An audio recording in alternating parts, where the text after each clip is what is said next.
बिस्मिल्लाहिर्रहमानिर्रहीम। नाज़रीन अस्सलाम वालेकुम, मैं हूँ इमरान वसीम। नाज़रीन, मखसूस नशस्तों की अदालती कार्रवाई से मुतल्लिक आज सुबह के व्लॉग में जिस खदशे का मैंने इजहार किया था वो खदशा वाकई ही दुरुस्त साबित हुआ और जुमे का दिन पाकिस्तान तहरीक इंसाफ को भारी पड़ गया। आज की अदालती कार्रवाई में जैसे सलाहुद्दीन पंवर ने ख़ुद को बेंच से अलग कर लिया और सलाहुद्दीन पंवर साहब ने जब ख़ुद को बेंच से अलग किया और 11 रुकनी बेंच टूट गया तो हामिद खान साहब ने जैसे सलाहुद्दीन पंवर के इस इक़दाम को जब अप्रिशिएट किया, सताइश की गई, तो बेंच की तरफ से हामिद खान साहब की शदीद सरजनिश की गई। आइनी बेंच के लिए मखसूस नशस्तों पर 12 जुलाई के फ़ैसले के ख़िलाफ़ नज़रसानी पर समाअत के लिए जब नया 10 रुकनी बेंच तश्कील दिया गया तो वक्फ़े के बाद जब दोबारा अदालती कार्रवाई का आगाज़ हुआ तो कमरा अदालत में जस्टिस काजी फाइसा के हक़ में नारे लगे। तहरीक इंसाफ के वकील सलमान अकम राजा कमरा अदालत छोड़ के निकल गए। हामिद खान साहब को जजेस के सख्त सवालात का सामना करना पड़ा और आज जो दलाइल हामिद खान साहब ने दिए, उनके दलाइल ने इस केस का जो पांसा है उस पांसे को पलट के रख दिया है। तो आज की जो समाअत हुई है मखसूस नशस्तों के 12 जुलाई के फ़ैसले पर नज़रसानी की दरख्वास्तों पर, उसका अहवाल और आँखों देखा अहवाल, अकेला रिपोर्टर था कमरा अदालत में, ये सारी चीज़ें नोट की हैं जो आपके साथ मैं शेयर करने जा रहा हूँ। तो प्रोग्राम का आगाज़ करने से पहले आपसे दरख्वास्त के चैनल को सब्सक्राइब कर लें, बेल आइकॉन का बटन प्रेस करें, वीडियो पसंद आए तो इसे लाइक और शेयर ज़रूर कीजिएगा। सबसे पहले तो मैं ये क्लियर कर दूं, मैंने ये क्यों कहा कि पहले जो 1 घंटे की अदालती कार्रवाई है मैंने अकेले कमरा अदालत में बैठ के देखी, तो मोस्टली हमारे जो साथी हैं वो वीडियो लिंक पर जो सुप्रीम कोर्ट इस केस की लाइव स्ट्रीमिंग कर रही है, प्रेस रूम में बैठ के उसको रिपोर्ट कर रहे होते हैं। लेकिन कमरा अदालत का माहौल मैंने ऑब्ज़र्व किया है, मैंने उसको विटनेस किया है। आज जब बेंच आके बैठा आधे घंटे की ताख़ीर से, तो पहले तो सवालात यहीं पे उठ रहे थे कि बेंच के आने में ताख़ीर क्यों हो रही है। 9:45 बजे बेंच आके बैठ जाता है, आज 10:05 पर बेंच जो है वो कमरा अदालत में पहुंचा और जब बेंच आके बैठा हामिद खान साहब रोस्टम पे खड़े हुए तो जैसे सलाहुद्दीन पंवर ने कहा हामिद खान साहब को मुखातिब करके, हामिद खान साहब आप मुझे सुन रहे हैं, मैं आपको मुखातिब कर रहा हूँ। आपने कल जो बेंच के ऊपर एतराज़ात उठाए 26वीं आइनी तरमीम के बाद जजेस की नॉमिनेशन के ऊपर जो एतराज़ात उठाए, आपके साथ मेरा पुराना ताल्लुक़ है, 2010 का हम इकट्ठे रहे हैं। आपने मुझे हर्ट किया है। किसी ने जजेस के ऊपर, चाहे वो सुन्नी इत्तेहाद कौंसिल के वकील फैसल सदीकी थे, चाहे वो तहरीक इंसाफ के वकील सलमान अकम राजा थे, किसी वकील की तरफ से जज पर तासुब का बाइस का इल्ज़ाम नहीं लगाया गया। लेकिन आपने ये इल्ज़ामात लगाए जिससे मैं हर्ट हुआ हूँ। तो पंवर साहब ने कहा कि मैं ख़ुद को बेंच से अलग करता हूँ। जब पंवर साहब ने ख़ुद को बेंच से अलग करने की बात की, कमरा अदालत में बिल्कुल खामोशी थी, मुकम्मल सन्नाटा था। तो हामिद खान साहब ने उनकी सताइश की। मैं आपको अप्रिशिएट करता हूं कि आप ख़ुद को बेंच से अलग कर रहे हैं। जैसे समीनुद्दीन खान साहब ने कहा, खान साहब ये कोई अप्रिसिएशन वाली बात नहीं है, आपके कंडक्ट की वजह से ये सब कुछ हुआ है। हमने आपको रिस्पेक्ट दी, हमने आपको इज़्ज़त दी। आप सुन्नी इत्तेहाद कौंसिल के सेकंड लॉयर थे, पहले वकील फैसल सदीकी थे, उन्होंने आर्गू किया, लेकिन हमने आपको सीनियर होने के नाते बात करने का मौका दिया और हमने आपको पहले भी कह दिया था कि आप दलाइल जो है वो अच्छे अंदाज से दीजिएगा, आप सीनियर हैं, आपसे बड़ी तवक्कुआत हैं, नौजवान आपसे सीखते हैं। तो सरजनिश कर दी कि ये अप्रिसिएशन वाला मामला नहीं है। बेंच उठ के गया और दोबारा ये बताया गया कि 11 बजे दोबारा ये बेंच आके बैठेगा, मुकदमे की अदालती कार्रवाई का आगाज़ होगा। तो 10 रुकनी बेंच जो है वो आइनी कमेटी की जानिब से तश्कील दिया गया पंवर साहब के एक्सक्लूजन के बाद, रिक्यूजल के बाद। तो जब 10 रुकनी बेंच आके बैठा और बेंच की तरफ से हामिद खान साहब को बताया गया कि ये 10 रुकनी बेंच केस को जारी रखेगा, केस को प्रोसीड करेगा, हामिद खान साहब ने एतराज़ ये उठाया कि ये 10 रुकनी बेंच कैसे इस केस को सुन सकता है। 10 जजेस ये हो गए, 2 जजेस आयशा मलिक साहबा, अकील अब्बासी साहब हो गए, ये टोटल 12 जजेस बनते हैं। तो जो पहला फैसला था 12 जुलाई का वो 13 रुकनी बेंच का था। तो 12 जजेस बैठ के कैसे इस केस को सुन सकते हैं। पंवर साहब ने तो बेंच से ख़ुद को अलग कर लिया है। मंदुखेल साहब ने सख्ती से उनसे कहा कि आप ये बताएं किस कानून के तहत आप बेंच के ऊपर एतराज़ उठा रहे हैं, आइन के किस आर्टिकल के तहत आप एतराज़ उठा रहे हैं। रूल अगर है तो रूल को पढ़ें आप। हामिद खान साहब ने रूल पढ़े तो जस्टिस जमाल खान मंदोखेल साहब ने कहा कि जिन रूल्स का आप हवाला दे रहे हैं उसमें प्रैक्टिकलिटी की बात की गई है कि जिस हद तक मुमकिन हो सके सेम बेंच के सामने केस लगाया जाए। जस्टिस अमीनुद्दीन खान साहब ने कहा कि हमारे पास जुडिशल कमीशन की तरफ से जो जजेस नॉमिनेट किए गए हैं वो 15 जजेस हैं। 15 में से 2 जजेस वो हैं जिन्होंने पेशावर हाई कोर्ट में फ़ैसला दिया था और आपके सुन्नी इत्तेहाद कौंसिल के ख़िलाफ़ फ़ैसला दिया था, उनको तो बेंच में नहीं बिठा सकते। बाकी 13 जजेस हमने बेंच में बिठा दिए। पंवर साहब अलग हो गए, उसके बाद हमारे पास 12 अवेलेबल जजेस हैं। तो अमली तौर पे ये फुल कोर्ट है, ये कॉन्स्टिट्यूशनल कोर्ट है, ये आइनी कोर्ट है, आइनी अदालत है। तो जितने जजेस दस्तियाब हैं फुल कोर्ट के वो सारे हमने बेंच में शामिल कर दिए हैं। तो कॉन्स्टिट्यूशन की मंशा ये है, कॉन्स्टिट्यूशन का तकाजा ये है, वो तकाजा हमने पूरा कर दिया, तो लिहाजा आप केस को फर्दर प्रोसीड करें। हामिद खान साहब ने कहा कि मैं कुछ मिसालें अदालत के सामने, अदालती फ़ैसलों की प्रेसिडेंट अदालत के सामने रखना चाहता हूँ। मंदोखेल साहब ने कहा कि बहुत कुछ हो चुका है, इन मिसालों को आप छोड़ दें। हामिद खान साहब ने कहा कि अदालती मिसालों को क्यों छोड़ दूँ, इतनी सख्ती क्यों की जा रही है। मंदोखेल साहब ने कहा कि ये सुप्रीम कोर्ट है, सुप्रीम कोर्ट का मजाक आप ना बनाएं। और इससे पहले नाजरीन, जब 11 बजे दोबारा अदालती कार्रवाई का आगाज़ होना था, सलमान कमरार साहब कमरा अदालत में आके बैठे। अदालती नशिस्तों पे जहाँ पे वो बैठते हैं हामिद खान साहब के साथ बैठे रहे, लेकिन जैसे ही 10 रुकनी बेंच आके बैठा, उसके आने से पहले ही, क्योंकि ये बात नज़र आ रही थी कि बेंच की तरफ से सख्ती की जाएगी, सख्त रिमार्क्स दिए जाएंगे, बर्मी का इजहार किया जाएगा और हो सकता है कि सुन्नी इत्तेहाद कौंसिल और तहरीक इंसाफ के वकला को रोस्टम पे खड़ा करके उनसे बाज़पुर्स भी की जाए कि ये क्या कंडक्ट है कि इस अंदाज से वकील जो है वो अब कमरा अदालत में केस को आर्गू करेंगे। तो सलमान कमरा साहब अदालत के आने से पहले ही अदालत से उठ के चले गए, कमरा अदालत से उठ के चले गए। मंदोखेल साहब ने, हामिद खान साहब ने कहा कि अच्छे वकील की तरह आप इस केस को आर्गू नहीं कर रहे, बेशक आप मेरे साथ इत्तफाक करें या ना करें, 10 मिनट आपके पास हैं। सुन्नी इत्तेहाद कौंसिल के वकील इस केस को आर्गू कर चुके हैं, हमने ग्रेस का मुजाहरा करते हुए आपको दलाइल देने का मौका दिया।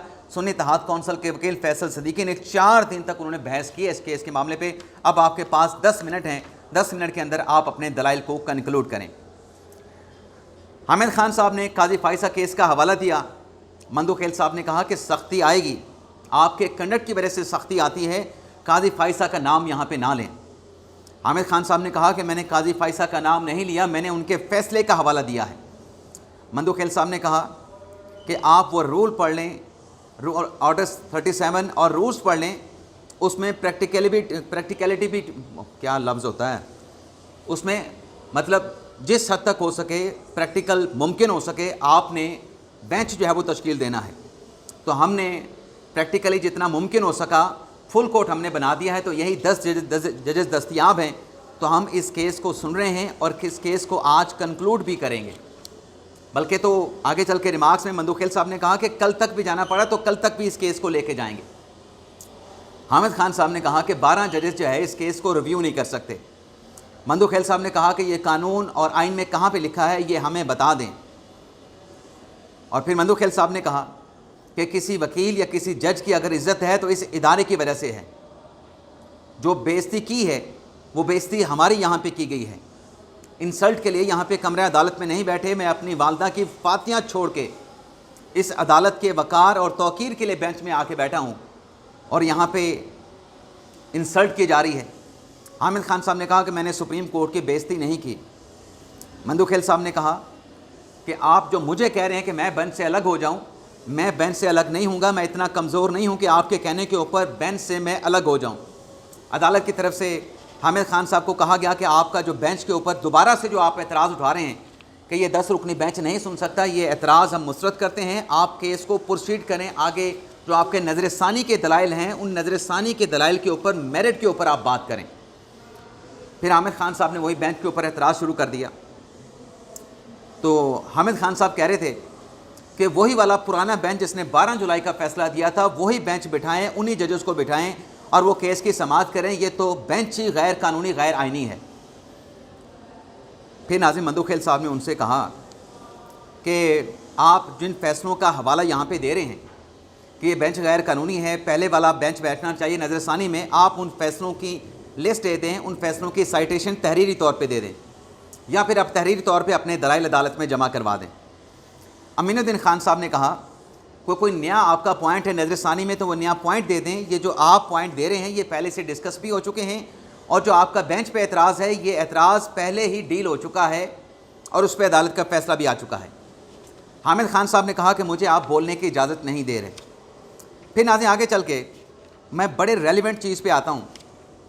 जब मंदू खेल साहब ने कहा कि मुझे बहुत अफसोस है, ये मुल्क का सबसे बड़ा इदारा है, जिस पर हामिद खान साहब ने कहा कि मैं भी 46 साल से इस अदालत का वकील हूँ। मंदू खेल साहब ने कहा तो फिर आपसे ज़्यादा तवक्कुआत हैं। ये जो आइनी तरमीम की गई है 26वीं आइनी तरमीम जिस पर आप एतराज़ उठाते हैं, क्या ये सुप्रीम कोर्ट ने की है, सुप्रीम कोर्ट के जजेस ने की है? क्या जब 26वीं आइनी तरमीम पास हुई तो आपने पार्लियामेंट का बाइकआउट नहीं किया था? आपने तो तरमीम के मुखालफत में वोट भी नहीं दिया। ये अदालत पसंद नापसंद पे नहीं चल सकती। जब तक आइनी तरमीम आइन का हिस्सा है हम उस आइनी तरमीम को फॉलो करने के पाबंद हैं। या तो हामिद खान साहब, मंदू खेल साहब ने कहा कि आप ये कह दें कि आप इस सिस्टम को कबूल नहीं करते और वकालत छोड़ दें।